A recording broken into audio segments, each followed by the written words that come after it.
Hello friends, welcome to Mechanics of Materials. Today we will be studying the phenomenon of shear stresses in beams. In the previous chapters we have studied the concept of bending because of a pure moment, also bending because of a transverse load.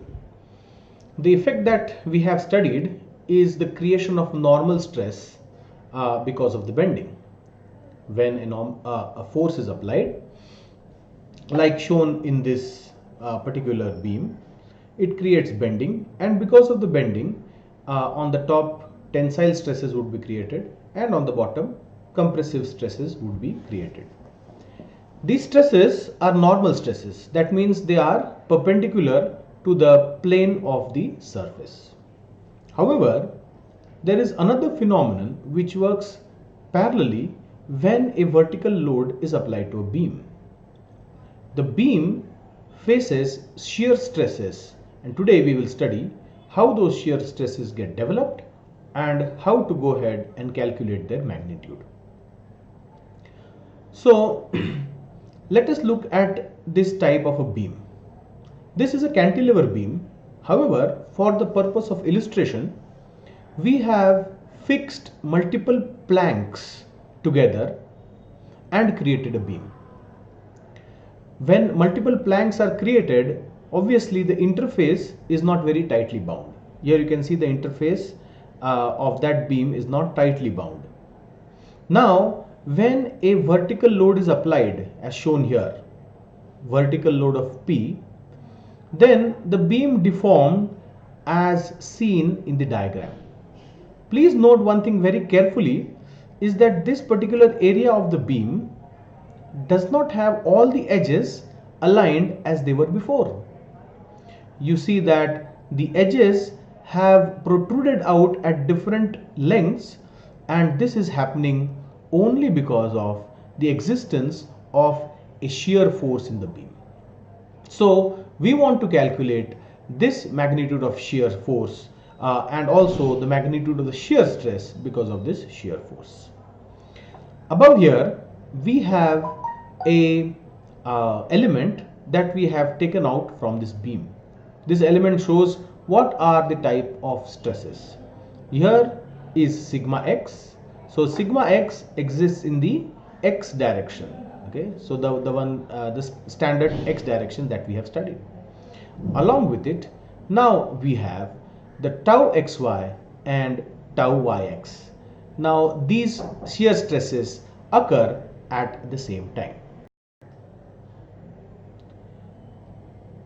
This shear stress tau xy of this element integrated over the vertical surface will be equal to the external shear V, and similarly this tau xy would also be of that magnitude. In order to calculate the exact magnitude of the shear stress, we will consider a beam which is uniformly loaded. Okay, so consider this beam which is a beam with a uniformly distributed load, a UDL. Okay, this load exists over the entire span of the beam. However, we are considered with only one element. That element is C, D, D dash and C dash. We want to investigate the occurrence of shear stress by studying only this element C, D, D dash and C dash. So therefore we are considering the force only over this small square. Now let us see how this element is placed in the beam. This is the beam, and this axis which is seen here is the neutral axis. Right here you see this is the neutral axis.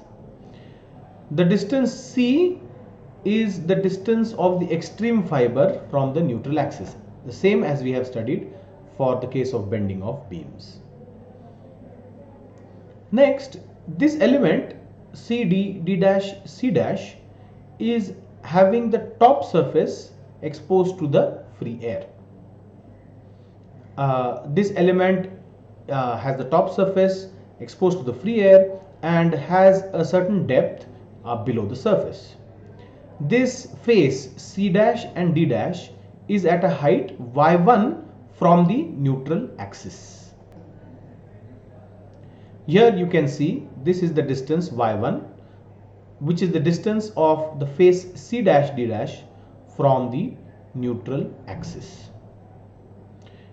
The width of this element is delta x, okay, because this is the x direction. We have taken a very small element, infinitesimally small element, and its width is delta x. Now when we look at the cross section, this is the cross section of the beam. This distance would be the thickness of the beam at this particular height. Okay, we will indicate it with the symbol T. Now let us focus on the equilibrium of this element CD, D dash and C dash. Okay, let us consider what are the forces acting on this. Okay, so what is the first force acting? The first force acting is the uniformly distributed load over this distance CD. It is acting in the downward direction. Okay, next V dash C and V dash D are the magnitudes of the vertical shear in the beam at the points C and D. At this point, one may ask, from where did we get these forces V dash C and V dash D? So the answer is, one has to draw the shear force diagram. When a shear force diagram is drawn, at every point we get the magnitude of the shear. So the magnitude of the shear at point C is V dash C, and the magnitude of the shear at point D is V dash D. Okay, so these are the vertical forces. Now let us focus on the horizontal forces. Okay, so on this face the stress exists because of bending, and that stress is sigma C. The force because of that stress on this vertical face would be what? Sigma C multiplied by the area dA. Similarly, there is again this force on this vertical surface, okay, in the horizontal direction because of sigma D, which is the normal stress at point D. So how do you calculate the force? You multiply sigma D multiplied by the area, and then you get the force on the vertical surface D. These forces are not equal, and this is because the sigma C and sigma D are also not equal. What is the reason, one may ask, behind the difference between the magnitudes of sigma C and sigma D? The answer to this question is very simple. The sigma C and sigma D are calculated from the bending moments. Sigma is equal to my by I. Okay, so as per the bending moment diagram, one will see that there is a difference in magnitudes in sigma C and sigma D because the moments at the point C and at the point D have a difference because we are applying what is called a uniformly distributed load. It will be worthwhile to revise this concept before trying to study this particular section of the shear stresses in beams. The last horizontal component is delta H. Now this delta H occurs, as we had said in the previous slide, because shear stress does not exist only in the vertical plane, it also has to exist in the horizontal plane, because vertical shear has to be accompanied by the horizontal shear couple also. So that is basically coming from the equilibrium. So therefore, because of a certain amount of shear stress existing inside the element, that shear stress multiplied by area will give us a horizontal force. The shear stress will obviously be in the horizontal direction, and therefore the force will also be in the horizontal direction. We call this force delta H. Next, we will be going ahead and taking equilibrium of the forces. So let us take the equilibrium of the forces in the horizontal direction.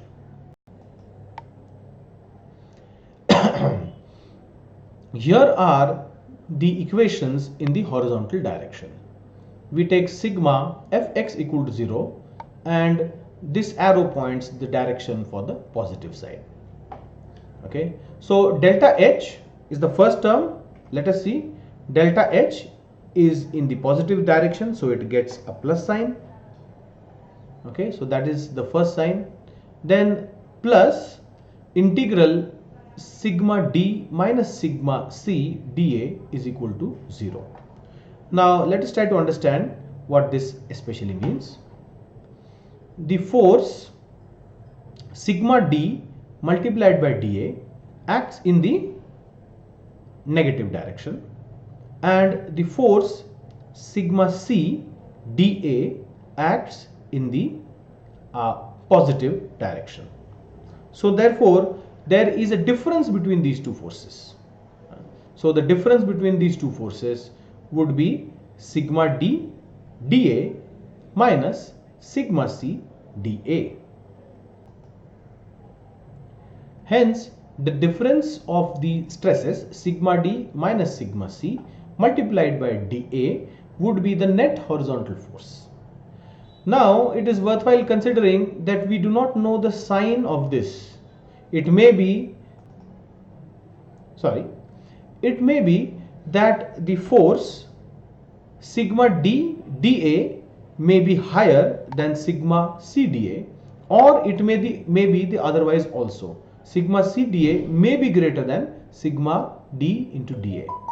That will all depend upon the type of the loading conditions that is faced by the beam. So therefore in the expression right now we are keeping this generic.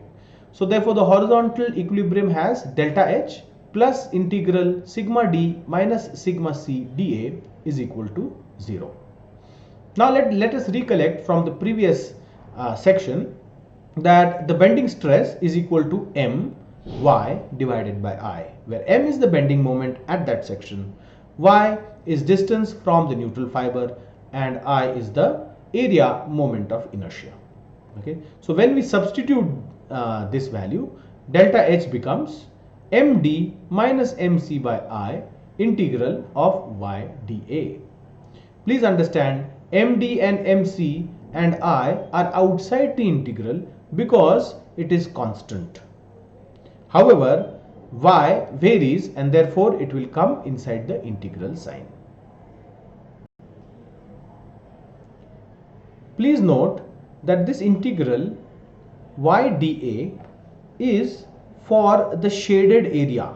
Okay, so it is only for this particular area which is shaded. Okay, so therefore the integral has to be calculated only for this particular area. Let us for the time being denote this to be q. Okay, so this q is nothing but integral y dA.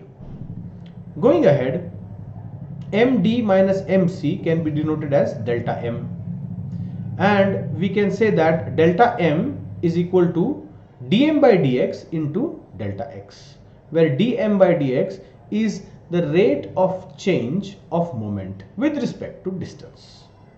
So dm by dx into delta x is equal to this difference delta m. Also from the previous studies we recall that dm by dx, or the rate of change of bending moment, is nothing but equal to the shear, vertical shear of that section, which is obtained from the shear force diagram. So this delta v into delta x will be equal to md minus mc. Now going ahead and substituting this inside equation 6.3, what do we get? We get the following: delta h is equal to v into delta x, which is obtained from here, and q is nothing but this integral y dA, and I was also there. Okay, so delta h becomes vq by I into delta x. This delta h is the horizontal force. Now only one more step is remaining. This horizontal force can be divided by the area, and then we can get the magnitude of the shear stress. This will be seen in the next slide. So here, that's what the final step that we are doing. Delta H by delta A, that is the average shear stress across the section, or simply tau. That is equal to VQ by I, and delta X, that is equal to delta H. And what is this area? This area is nothing but T multiplied by delta X.